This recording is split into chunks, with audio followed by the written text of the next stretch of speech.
In this video, So You Want to Be a Chair, the chairs discuss what they consider to be important issues you should be aware of before you take up the role of chair, or if you are recently appointed chair of a non-profit organisation. The main discussion focuses on the time commitment required of you and how this is a result of the nature of the chair's role and the key tasks carried out by the chair.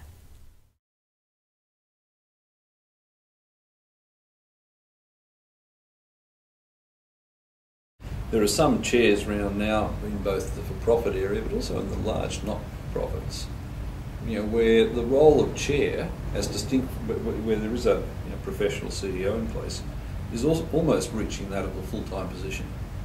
The various demands, sort of on the chair, to attend meetings outside, to be the spokesperson quite often for the organisation, means that undoubtedly can start to take on the nature of full-time work. As a rule of thumb, I believe that if you take a chair of an organisation, you'll usually get at least 3 times the amount of work than other directors. Chair. I think one of the keys is commitment, and when I say that, I mean in many and different ways.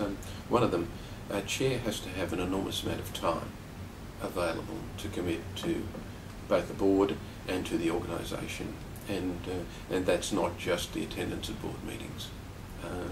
I would hazard a guess and say that they probably spend 3 times the amount of time they spend at board meetings, about board meetings and about the organisation.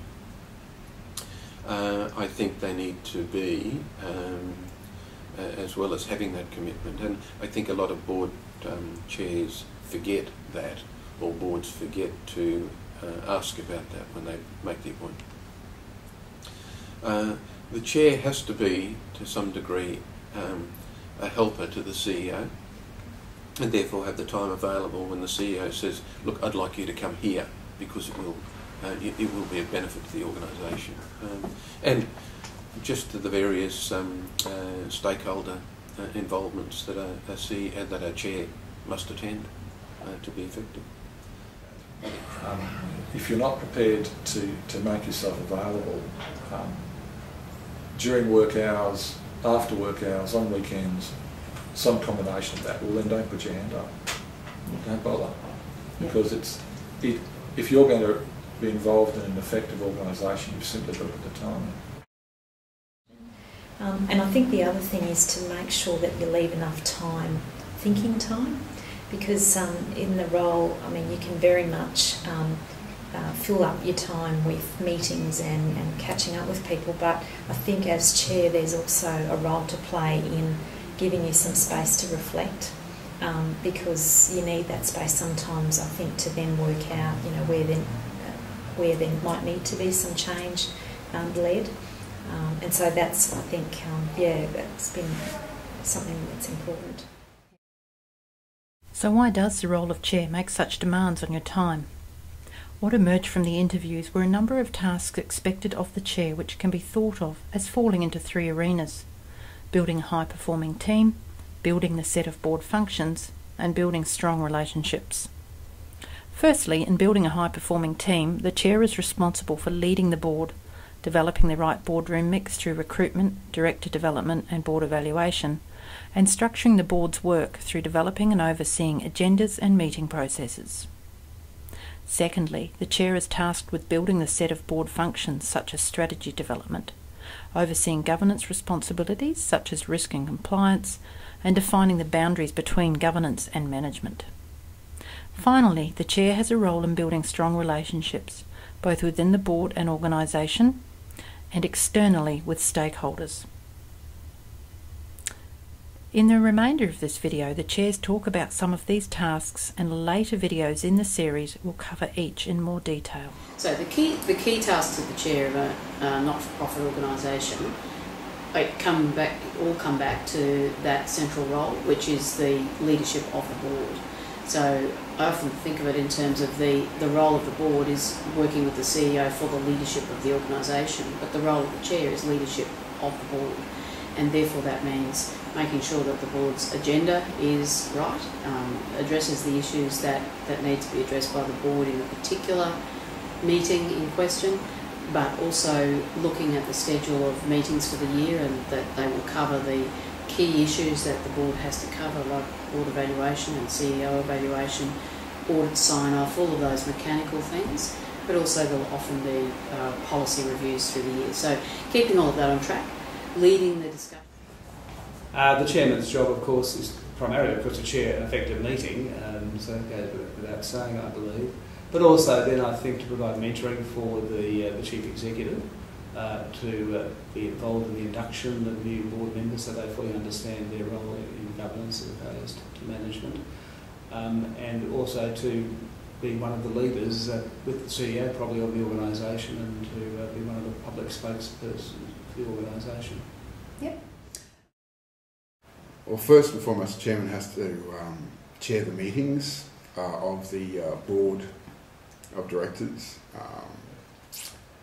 They have to provide leadership. They have to ensure that all points of views are canvassed and that a consensus is reached, and to mitigate and to arbitrate where there are disputes that aren't so easily resolved.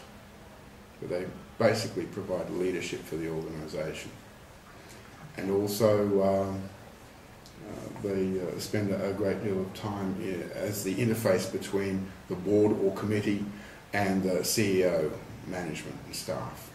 Yeah, so we'll come back. The way I see that the task of a chair is really to set the tone or the agenda for the organisation. And to do that, you've got to know the organisation well. You've got to know the individuals, the community it operates in, the context it operates in. And I think then you have a role to ensure that the right choices are made in terms of board membership, that you set an agenda for the organisation and for the board in a meeting sense, and that in as much as possible you have a balanced, effective board which participates. I think outside the boardroom, maintaining relationships and enthusiasm, with the CEO in particular, with the other board members, perhaps just conversationally reminding people of what a privilege it is to be involved and making sure that they're following up on any commitments they may have made in the boardroom. It is evident from listening to these experienced chairs that it is a complex role that involves many different tasks. Some of the key tasks identified include leading the board, setting the agenda for meetings in the organisation, chairing meetings, board and CEO evaluation, working with and mentoring the CEO, board member recruitment and training, and building relationships both within and external to the organisation. Most importantly, being the chair requires a high level of enthusiasm and commitment. Many of the chairs interviewed stress the need to be realistic about the time that may be required of you, particularly outside of the boardroom. The next video in the series, What Does Leading the Board Entail?, focuses on effective leadership as a key element in building a high-performing team.